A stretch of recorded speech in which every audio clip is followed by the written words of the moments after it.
Bonjour à tous et bienvenue dans le journal d'AC Franchise TV. Au sommaire de cette édition, l'actualité de la franchise avec Cléeux, Curls et Mr Minute. Un zoom sur la franchise Mobalpa. Dans notre rubrique business, un retour sur le salon de la franchise de Miami. Le conseil d'experts avec Jacques Ricol, expert comptable, qui présente la notion de reporting. Puis la devinette d'AC Franchise.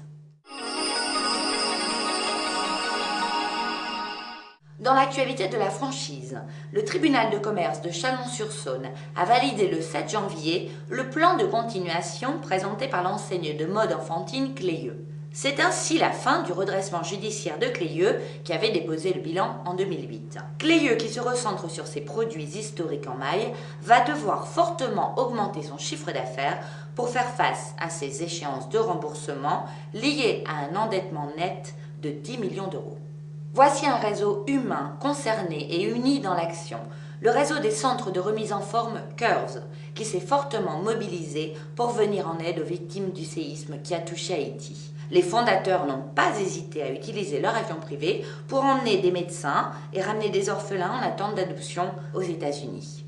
Le réseau tout entier s'est mobilisé en vendant des t-shirts dans les centres de remise en forme Curls, tous les bénéfices étant reversés aux sinistrés d'Haïti. La franchise multiservice Mr Minute, qui règle les problèmes de la vie courante tels duplication de clés, cordonnerie, imprimerie, déploie sur l'ensemble de son réseau un nouveau service, la gravure sur objet assistée par ordinateur.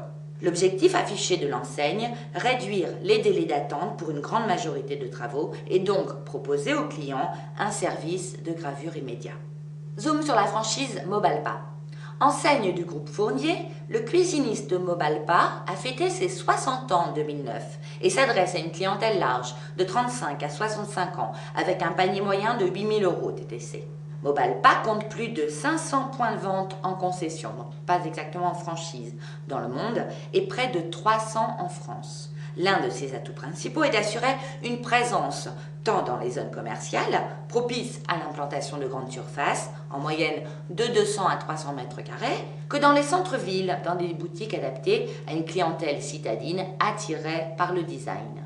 Mobalpa est par conséquent devenu un acteur incontournable sur le marché de l'aménagement de la maison, avec une formule qui fait son succès, toutes les solutions sont là. Mobalpa se présente comme le multispécialiste de l'agencement sur mesure des pièces de l'habitat. L'enseigne séduit les clients, mais aussi les concessionnaires qui se sont lancés dans l'aventure. Ils sont bien intégrés dans le réseau par des formations, des supports comme les catalogues, des kits de communication, etc. Et la recette fonctionne. Chaque nouveau magasin Mobalpa génère ainsi de nombreux emplois dans des domaines aussi variés que la vente ou l'installation. Dans notre rubrique business, la mission économique de New York et Ubi France ont organisé pour la seconde année consécutive le pavillon France au salon de la franchise de Miami qui s'est déroulé du 15 au 17 janvier.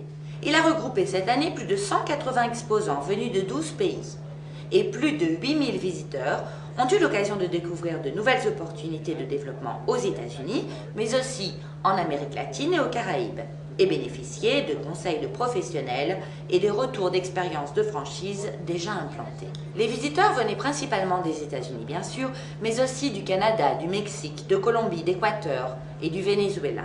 Ils ont pu découvrir de nombreux réseaux français, tels les franchises Ticketcom ou encore Guino.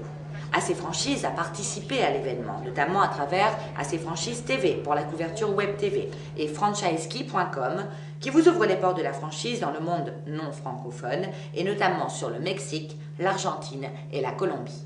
Place au conseil d'experts. Jacques Ricol, expert comptable, présente la notion de reporting. Le reporting, c'est communiquer des chiffres comparables dans des délais courts et non transgressables. De plus en plus, dans notre profession, il y a des gens qui sont spécialisés dans le réseau, dans le reporting, parce que c'est une organisation qui est à part, c'est un métier qui est à part, c'est une spécialisation du métier d'expert comptable. Le reporting, c'est effectivement, il intervient lorsque je remets au chef d'entreprise ces chiffres. Mais finalement, si je donne au chef d'entreprise tous ces chiffres, il ne va rien comprendre. Il faut faire parler les chiffres. Le travail ensuite, c'est de dire au chef d'entreprise, vous avez 4 îlots de pertes. Vous avez ici, ici, ici, et dans telle et telle unité. hein. Donc, le reporting, c'est qu'une phase. Et s'il n'y a pas un benchmark qui fait parler les chiffres ne vous servent à rien. Donc le reporting, c'est finalement une phase préparatoire. Place à la devinette. La semaine dernière, la phrase à compléter était « Plus une entreprise grandit, plus elle est susceptible d'engager des médiocres ». Cette semaine, la loi de Metcalfe s'applique-t-elle à la franchise? La réponse dans notre prochaine édition. Merci de votre attention et à la semaine prochaine pour de nouvelles actualités sur AC Franchise TV.